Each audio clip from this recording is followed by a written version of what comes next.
Oke guys, kita lanjut ya. Telusuri part ketiga ini. Jangan beranjak dari kursi kalian, oke? Hai guys, tepat di belakangku itu ada pintu masuk menuju ke gedung ketiga ya guys. Lebih ke arah sebelah timur dari pusat museum ini. Dan next aku jalan perlahan lebih ke belakang ya guys, menuju arah pintu masuk melewati tangga ke gedung ketiga ini guys. Tunggu guys, sepertinya ada yang mau subscribe nih guys kayaknya. Oke guys, aku sudah di bagian dalam di museum ini ya guys. Untuk tampilan gedung ketiganya gak jauh beda ya dari gedung pertama yang kedua. Sama persis, untuk bagian lantainya diselimuti oleh keramik berwarna merah. Dan sama juga dari masing-masing arca ataupun barang pajangan dan patung-patung itu dari segi tatakannya juga menggunakan karpet warna merah ya guys. Dan ada beberapa wisatawan kayak bule-bule gitu datang juga ke sini untuk tag gambar dan mungkin membuat video seperti kayak saya nih guys. Oke, aku jelaskan ke teman-teman untuk gedung sebelah sini. Benda-bendanya ini ada sedikit perbedaan, yaitu ada berupa seperti alat-alat untuk persawahan zaman dulu ya guys, seperti alat pejak sawah, perkakas, dan juga ada seperti senjata senapan, seperti idealisnya senjata orang Belanda zaman dulu. Dan campur juga di sini guys, ada seperti peralatan yang digunakan untuk berburu orang purba zaman dulu ya guys. Kesimpulannya campur ya guys. Dan tak lupa juga dengan lukisan yang ada di sini. Oke, start, kita mulai guys. Yang pertama adalah miniatur guys. Ini adalah miniatur sekumpulan desa orang zaman purba ya guys. Dia hidup seperti saling berdampingan gitu dan melakukan aktivitas mereka bareng-bareng gitu guys. Nah, terlihat dari sini ada yang sedang menyusui anaknya. Ada anak-anak kecil berumuran 5 tahun yang lagi bermain, dan ada juga yang sedang memakai baju primitif mereka ya guys. Dan di sebelahnya ada seorang ayah yang pegang sebuah tombak ya, seperti habis pemburuan gitu guys. Nah, mereka hidup di lorong-lorong pegunungan gitu ya. Rata-rata dari mereka semua bawa seperti tombak gitu guys. Nah, dari ujung sana juga kelihatan seperti ada rumah bedek gitu guys. Orang Bali bilangnya bedek ya guys. Dan di bagian belakangnya ada seperti air terjun ataupun sungai besar. Dan lanjut, ini ada pahat atau bahasa lainnya ada cisel. Ini adalah sekumpulan benda-benda perkakas ataupun alat berburu orang purba zaman dulu guys. Ini beberapa bentuknya ada yang sudah tidak utuh lagi karena terkena proses pengapuran ya dari usia yang sangat lampau. Biasanya bentuknya sangat panjang guys, karena ini sudah sangat-sangat tua sekali, jadi beberapa ada pecah dan terpotong. Masing-masing pasti ada beberapa perbedaan dari segi penggunaannya guys, tergantung dari runcingnya ataupun lebarnya. Biasanya digunakan untuk menguliti binatang ya. Dan next ada benda berbentuk seperti orang Bali bilangnya tambah gitu ya guys ya.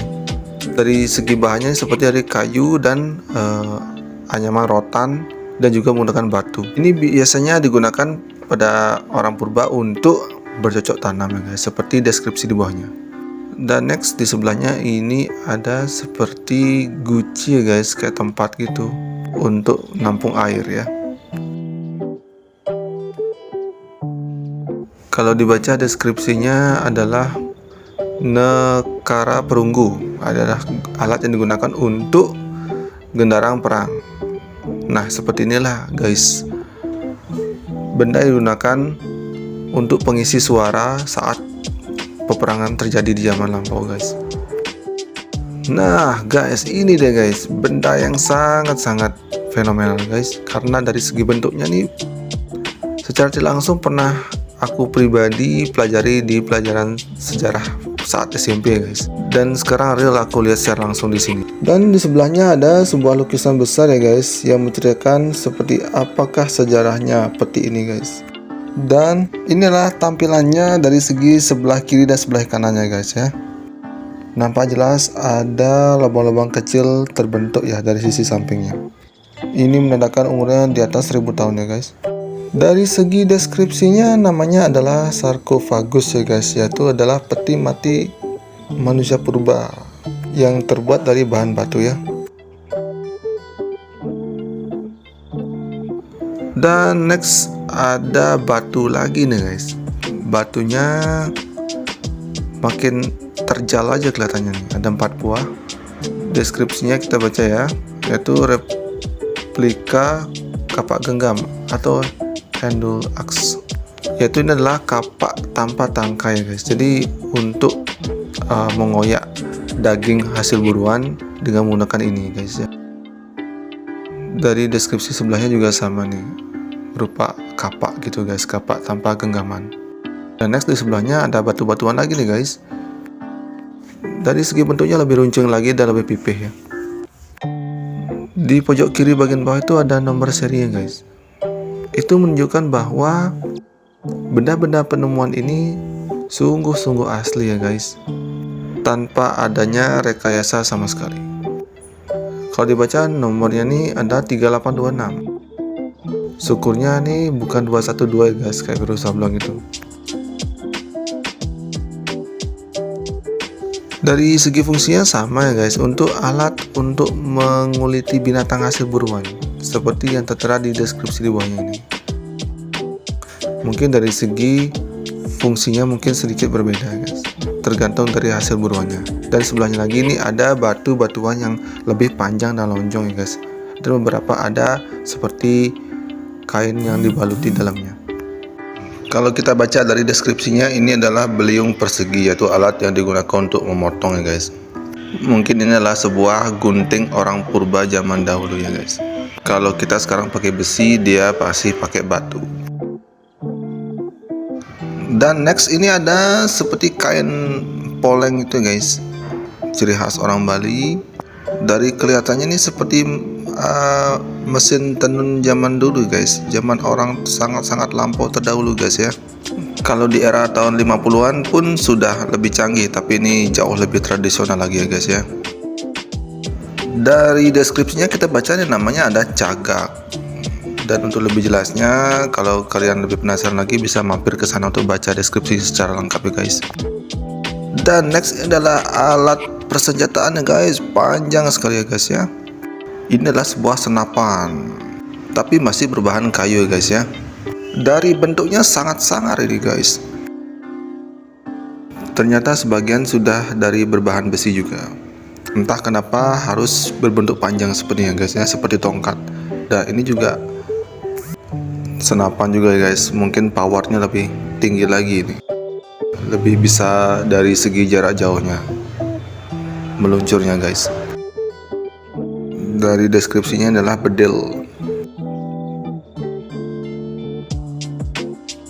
Nah, dan next ini ada telepon guys, telepon lawas zaman terdahulu, mungkin dipakai pada saat era peperangan zaman Belanda dulu guys ya. Sepertinya ini sudah menggunakan alat perantara berupa kabel ya guys ya. Dan sebelahnya nih ada telepon juga ya guys ya, mungkin lebih canggih sedikit, dengan alas seperti kotak gitu guys. Nah, di sebelah kanannya nih lebih canggih lagi dari yang tadi ya guys. Nah, dan lanjut ada sebuah radio guys. Inilah tampilan radio orang zaman terdahulu ya guys ya. Sudah ada channelnya. Untuk diameter kotaknya sekitar 40 x 20 cm nih guys. Dan ini juga radio sebelah kanannya. Mungkin dari segi fungsinya ada perbedaannya guys ya, tapi tidak dijelaskan di sini apa itu fungsinya, perbedaannya apa. Nah, ini terlihat ada kota Batavia, Palembang, Cirebon, Surabaya, dan lain-lain. Ini menunjukkan suatu channel dari masing-masing wilayah mereka ya guys ya.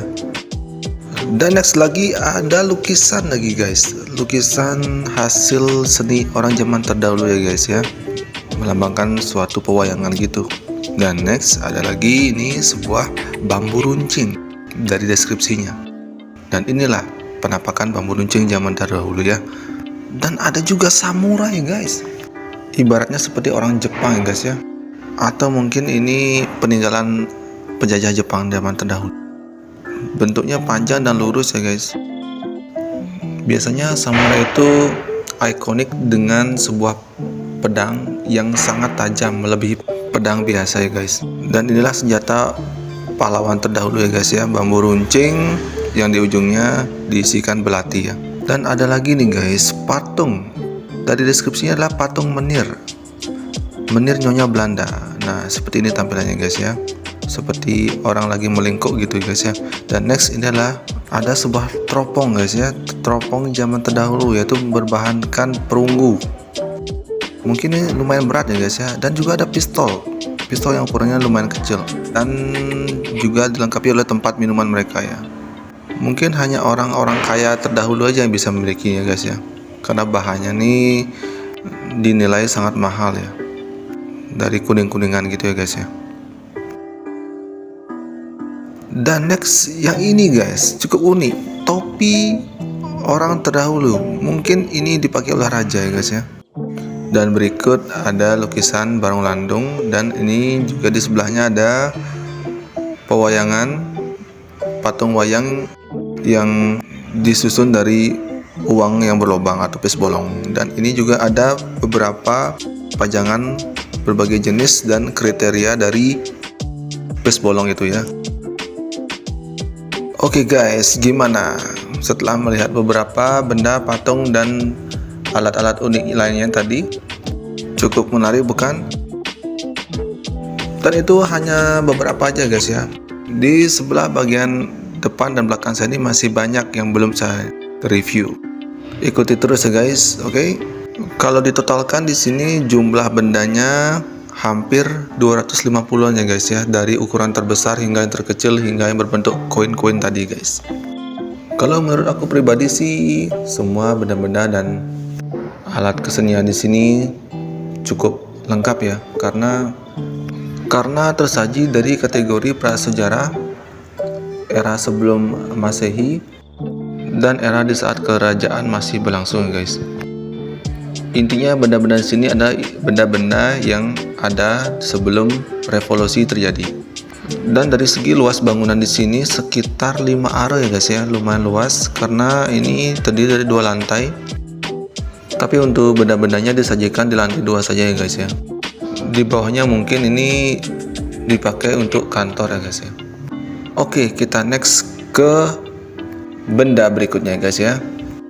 Nah guys, ini adalah alat jahit orang terdahulu ya guys ya. Bentuknya sedikit ngeri ya guys ya, seperti ada patung orang dalamnya yang diikat oleh sebuah benang berwarna putih. Nampaknya ya si orang ini adalah tempat pengantungan talinya dan mesin pemutar talinya untuk membuat sebuah baju sebelah kanannya. Next ada lukisan ya guys ya, namanya adalah lukisan Palelintangan ya.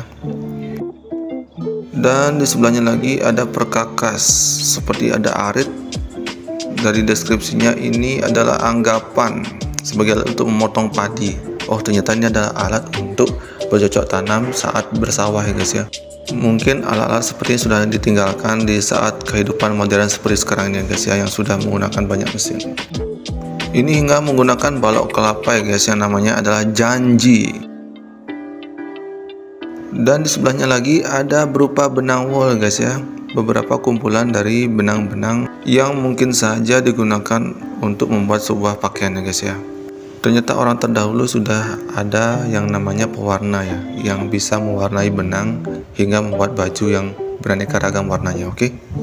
Dari bahan awalnya berupa kapas hingga dicetak dan dibuat seperti benang. Dan next adalah sebuah alat musik ya guys ya, seperti rindik itu kalau zaman sekarang. Oke guys, gimana reviewnya? Keren kan? Mungkin review tadi bisa menambah wawasan kalian ya guys, apalagi buat kalian yang pecinta sejarah ya, khususnya di Bali. Dan aku sudahi dulu ya guys reviewku hari ini. Selain itu hari juga semakin sore ya. Oke, semoga semua yang aku infokan tadi bermanfaat buat kalian semua ya guys. Aku undur diri dan pamit. Ingat di subscribe dan klik tombol lonceng ya guys, dan di like serta komen ya guys untuk konten menarik berikutnya. Ciao.